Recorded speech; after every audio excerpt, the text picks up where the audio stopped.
Hello, everyone, and welcome back to the podcast. Today we have Dr. Slavcev with us.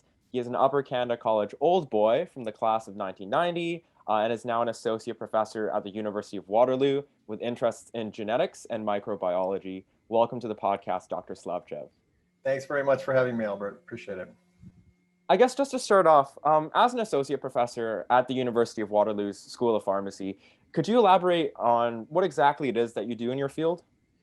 Sure. I mean, well, that that could take a while, but I guess the shortest answer or approach to saying that is, my background is in genetics and microbiology. So most of the work that we do really revolves around the use of bacteria, E. coli, as well as bacteriophages, particularly those. And bacteriophage, by the way, is a bacterial virus, but particularly those that infect E. coli.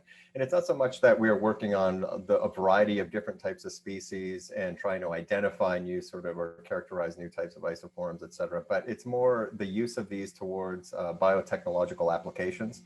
So my background actually is more in very basic science and very basic genetics, understanding sort of molecular mechanisms of some of the bacteriophage genes and genetic systems therein. And in so doing, I kind of fell in love with the versatility of phage and started to realize that there's almost nothing that you can't do with them, particularly in a therapeutic arena. So what I did when I sort of started at the University of Waterloo and started up my own research program was to move away from the concept. You may have heard of the concept of sort of phage therapy, and phage therapy is really the use of sort of bacterial viruses as a way of treating against bacterial infections, because obviously they're the natural predators of such hosts. But there are some caveats on how that can be used. And as I sort of understood a little bit more about the genetics of this, I moved towards the use of these bacteriophages. They more apply towards biotechnological applications. And long story short, one step after another, I worked towards using some of the genetic systems therein, as well as the bacteriophages themselves, and understanding some of the physical chemical characteristics of them toward the generation of new therapeutic platforms. At the same time, I was interested in the commercialization approach because I really liked the concept of seeing things get to market, seeing actual applications behind some of the science and translating it. And that is still, a very strong passion of mine. So with that, some companies kind of came along towards sort of pushing those forward and to understanding, really what could be done with these. And in so doing, also start to understand the sort of developmental path through which sort of therapeutics must go in order to really be translated and to make a difference.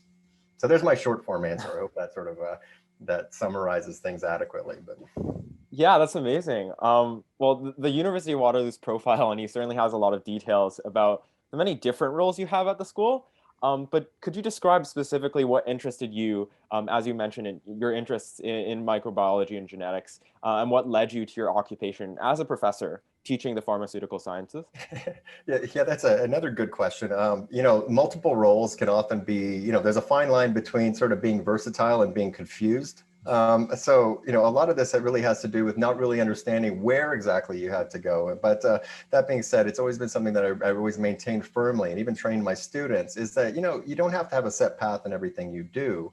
The concept is you just keep doing things. And as you do things, the things that you do really enjoy are you're going to fall into line just as much as you start to understand the things that you don't like so much. So, I mean, just staying active in that approach is something that kind of led me through a variety of different paths. Some of them panned out better than others, but, as a result, that sort of versatility or slash, I like to think of it as sort of organized chaos led to, a variety of different approaches of things that could be done, different arenas in which I've played, everything from sort of healthcare, which is more on the sort of pharmacy side and sort of clinical care and personalized health, through to more application in the biotechnological field. So my current role sort of in University of Waterloo, there are some elements of that revolve around sort of working with some young teams as well as some young companies there on the translation element. I'm not sure if you've heard of Velocity. Velocity is an incubator that's also at the University of Waterloo.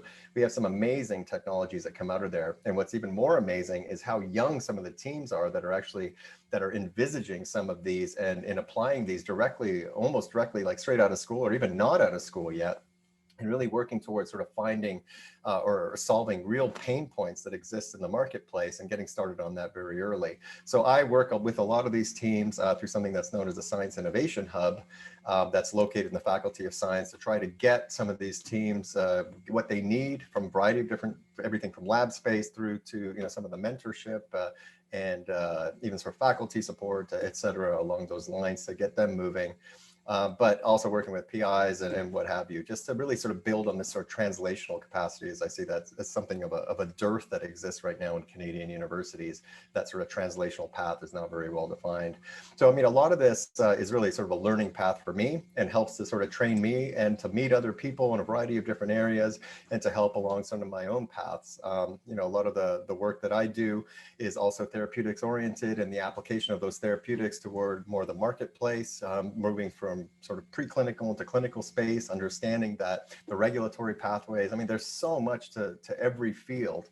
And it's one thing to sort of draw it on a chalkboard. It's another thing to live it and to really sort of understand the real strategies that have to go into sort of defining those pathways, and to, you know, to sort of seamlessly transitioning from one stage to the other, and doing so in a sort of strategic manner that makes sense. You know, of course, the first time through, it tends to be highly inefficient, but, you know, what can you do? You got to live it before you can sort of improve it. So that's I'm sorry. I hope that even comes close to answering the question before No, no, sort of no, that rambling sounds off into a number of different paths. But that kind of summarizes how I do things. So maybe it's the yeah, right. that sounds like a lot of awesome work. But aside from your role kind of as a teaching faculty at the University of Waterloo, what exactly, like, what type of research have you been working on? And could you tell us more about the COVID-19 vaccine nasal spray that you've been working on? Sure, sure. So, I mean, a lot of the work that I do really leads to therapeutic platforms. These platforms are either based on the use of bacterial viruses. So, for instance, one of the areas of research specifically is the application of viruses and being able to generate a new sort of biotechnological platform where we can fuse particular peptides or proteins onto the surface, as well as manipulate the genome of the bacteriophages. And the purpose behind that would be to have sort of targeted gene delivery devices, if you will. Bacteriophage in themselves are highly immunogenic. And what I mean by that is, for instance, if you were to inject that systemically into a mammal, you would get an immune response against them that tends to be quite strong. What most people don't understand is that we actually have so many bacteriophages within us at any one time. And by so, I don't mean just within the sort of microbiota of the skin and the gut, but also throughout every sort of system that exists, even within our brains and across the blood-brain barrier. And whenever we have these sort of bacteriophages that are very readily crossing barriers, almost like little pests within the body, they have to be readily cleared. And while they're immunogenic, they're also very, in a sense, harmless in that respect and naturalized as biologics. So that, what I mean by this is that it makes for them being very acceptable, highly tolerant or tolerized biologics, and highly manipulatable. So as a result, we can generate a variety of different types of biologics with the phages themselves. So the one interest that I have is the use of bacteriophages as vaccines. And one of the applications that we're looking at is the use of bacteriophages in the oncology realm, because they are so able to traverse different types of membranes. They're also able to penetrate deep into solid tumors.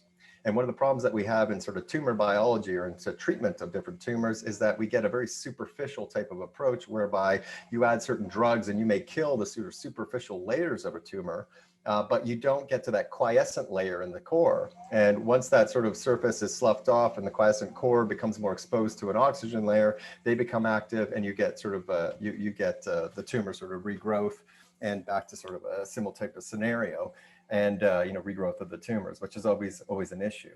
So we look at the use of bacteriophages as able to, in an immuno-oncology realm, to work as immunotherapeutics to drive an immune response and to regenerate an immune response deep within the tumor, and almost working on the tumor from the inside out rather than from the outside in. And the second is to use them as vaccines. And as vaccines, we can try to confer the immunogenicity that's generated against the bacteriophage against certain peptides, for instance, that might be on the surface.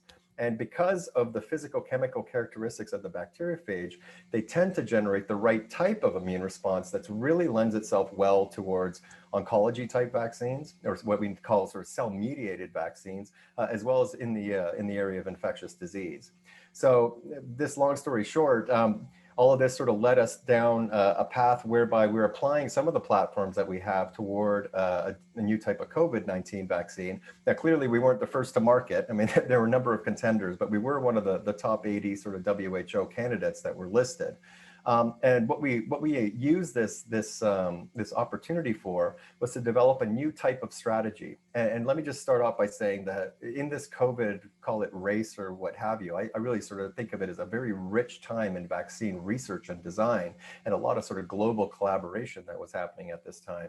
But it also offered for a variety of new types of vaccines that come to market. And just as an example of that, just think about the mRNA types of vaccines, which you've never probably seen before and have never really surfaced for any types of infectious diseases before.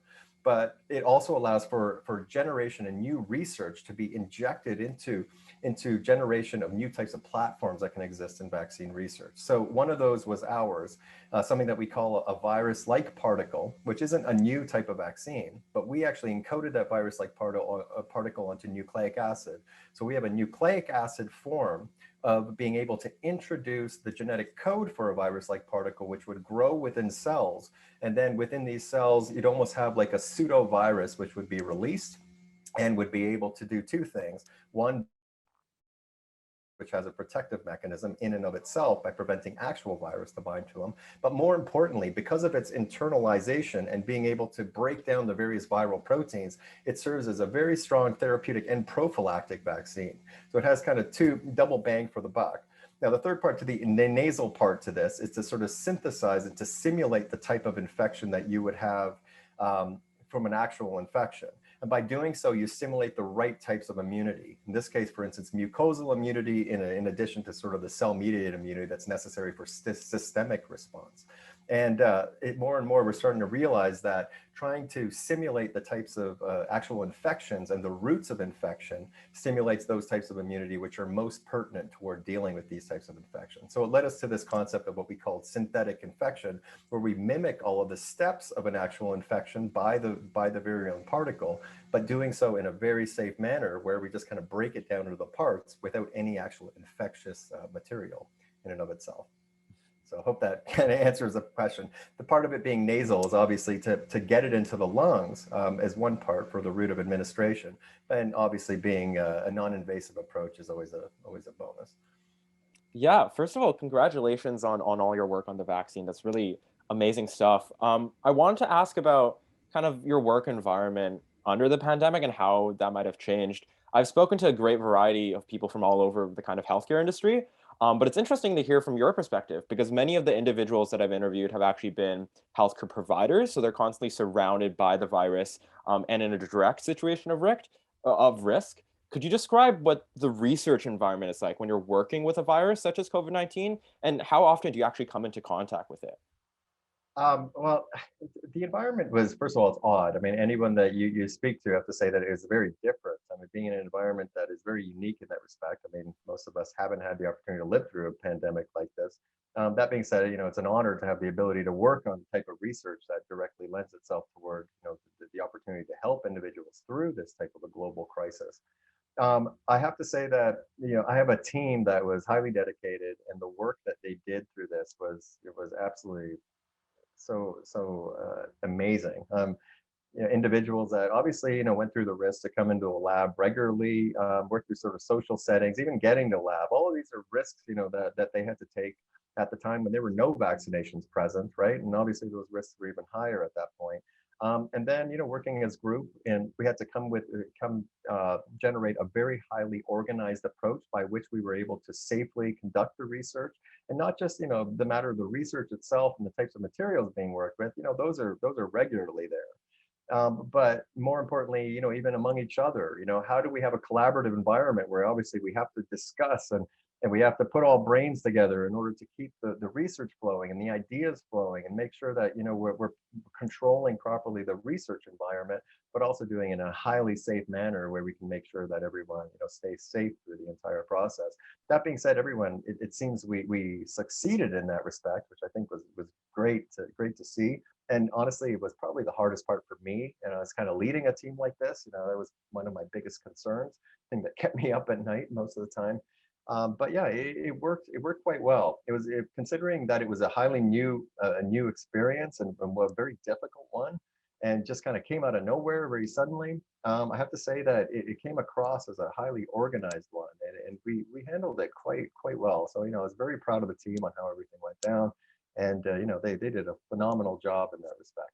Now that being said, I think the interesting part is we've learned how to, for instance, do a number of things virtually, which is strange, because for a lab group, that you think everything's hands-on. But we learned that actually a number of our processes and our sort of standard operating procedures can actually be handled virtually.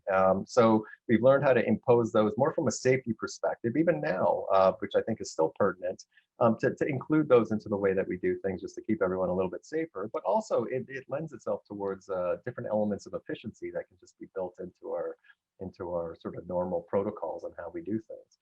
So, that part has been, I guess, the silver lining to a number of the things that have happened and how we've sort of had to conduct research from this point forward.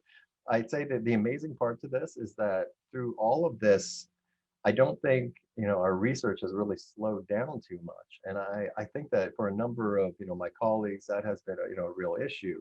Of course, for us it was a little bit easier because we were working on specifically on COVID related research, so we had some allowances that had to be made for us to be in the lab and to be working.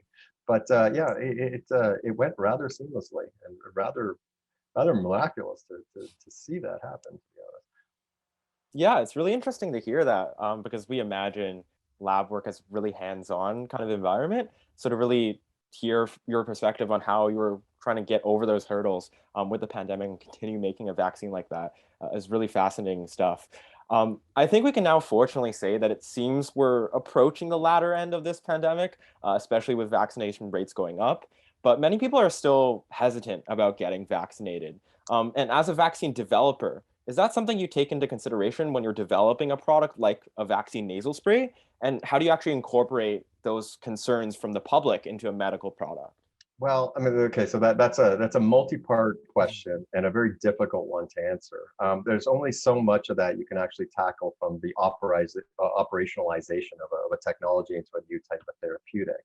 So, for instance, I mean, if individuals are hesitant to take a vaccine because it's invasive, for instance, and there's a shot involved, and particularly, you could see for instance, kids, where you see Pfizer, for instance, after ages 13 up, there even in that group, there may be a group that was very hesitant because there's a shot involved.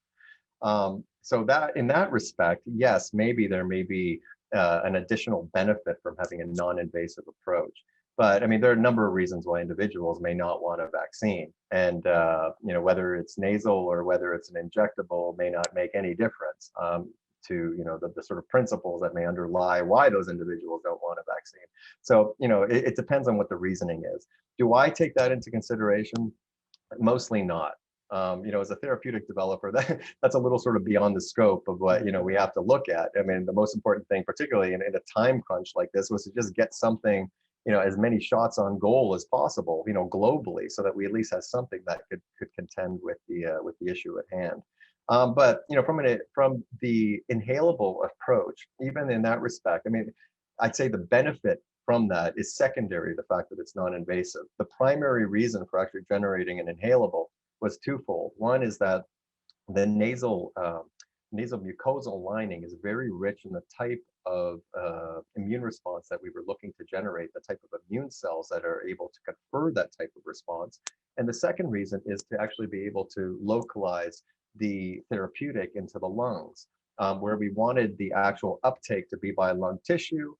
We wanted the VLPs or the virus-like particles to form in the lung cells and to be secreted or exported by those lung cells and be able to act on receptors adjacent on those lung cells. So that's to develop that type of mucosal immunity within the lungs. So those were the primary driving reasons, not so much, to generate a type of therapeutic which would, overcome, for instance, anxieties against injectables. Those were just that was a bonus, I think, that came along with that type of an approach.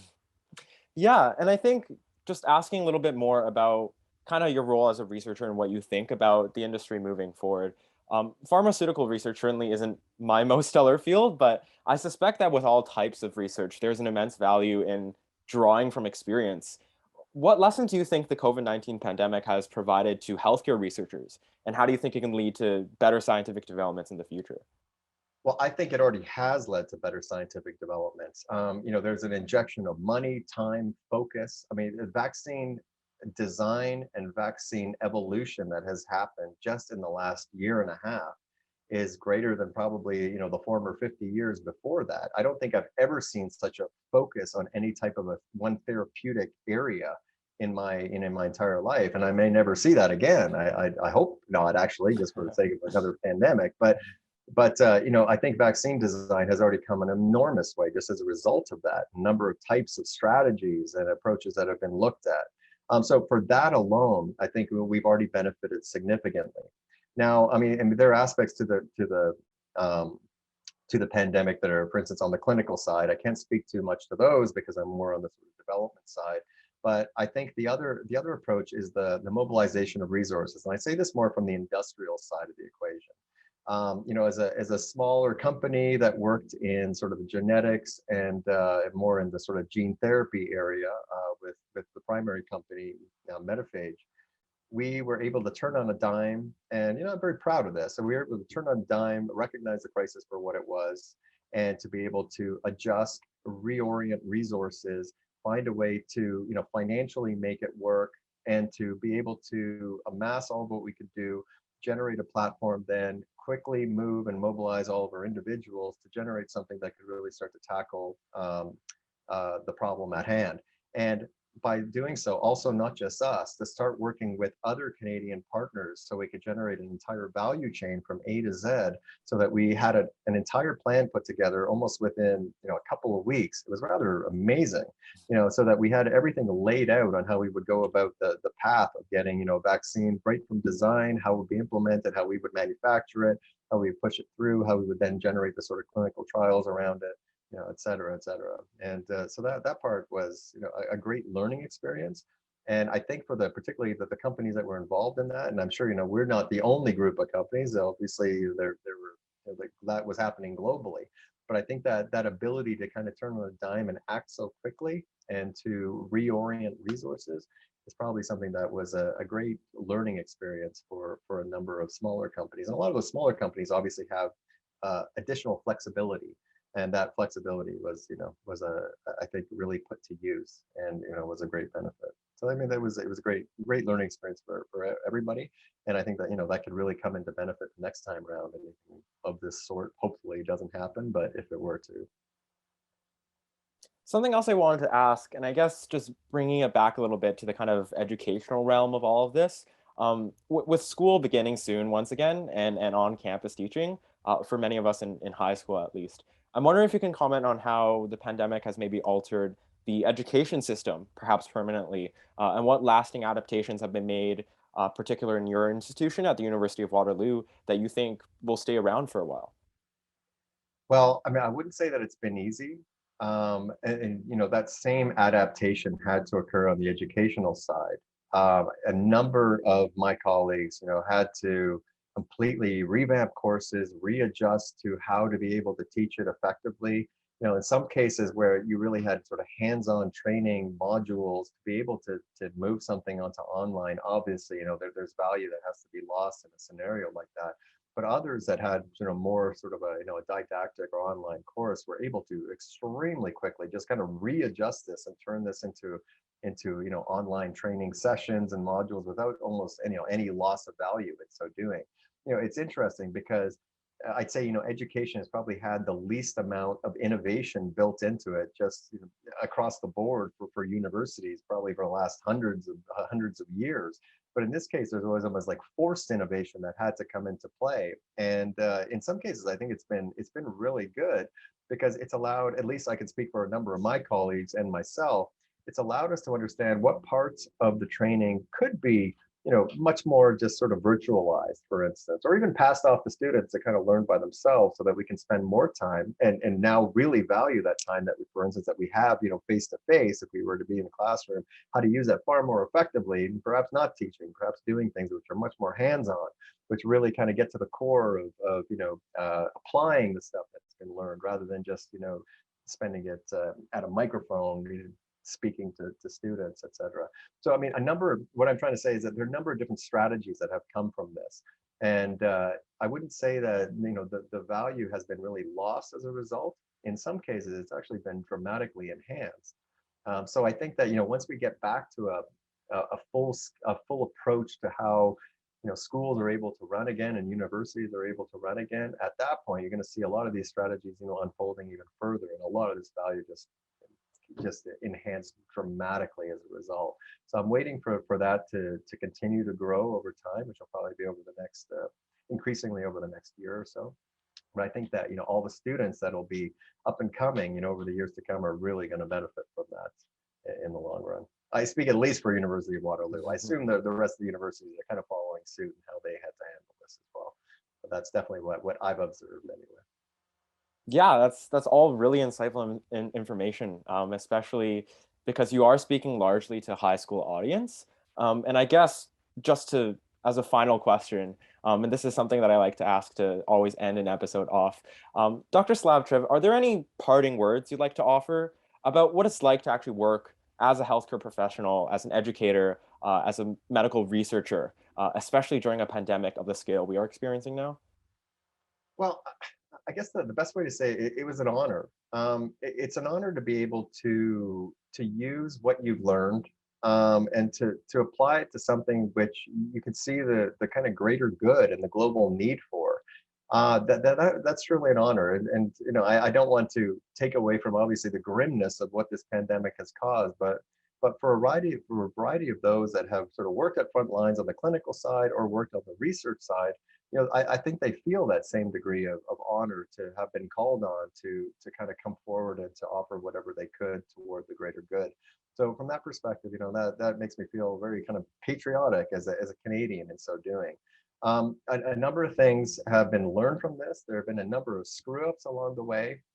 My two sort of parting remarks along those lines is that, the screw ups, particularly when things have to move quickly and you don't have a lot of time to plan, um, it's easy to kind of brush those under the rug and move on and just sort of focus on the things that have been done well. There's probably, or perhaps even greater value on focusing on where those mistakes were made and to go back and to revisit them and see what next time could we have, or what could we do next time to ensure that those don't happen, or how do we improve so that they're at least sort of marginalized or somewhat mitigated compared to how they would happen in the future. So I mean that's one element. And the next sort of parting remark that I'd say is a piece to all of this is that a lot of the greater good that I think came from this is the fact that individuals just kind of rose up to just take on the challenge. Sometimes you can tackle it, sometimes you can't, but it comes down to the point of just keep doing stuff. Like don't stop, don't second guess yourself. If you have an opportunity to just sort of test your mettle, do it. Test your mettle and see where it leads you. You'll always be richer for it, no matter what the outcome. So don't focus on the outcome, focus on the process of how you get there, and everything kind of works itself out. So that's a parting remark to high school students, particularly. That's you just got to keep doing things, and you'll figure it out so quickly where your passions lie and where they don't. And that's all helps to focus where you want to go and where you don't want to go, and what you're going to end up lending the greatest talents that everyone has within them and focusing those toward where the greatest needs are. So those are my parting remarks. Hopefully they're worth something. Dr. Slavchev, I truly appreciate your time. Thank you so much for joining us today. No problem at all. It's been a pleasure. Thanks so much. Thank you for joining me today on this episode of the Stories from the Frontline podcast series. Dr. Slavcev has provided us with an unbelievably unique perspective on the type of work people have done and continue to do to combat this pandemic. As a vaccine developer, it was absolutely incredible to hear about the type of research that Dr. Slavcev was conducting, the environment that he worked in, and the motivations he had to perform his occupation. It was also amazing to hear the advice he had for students on chasing dreams and changing lives.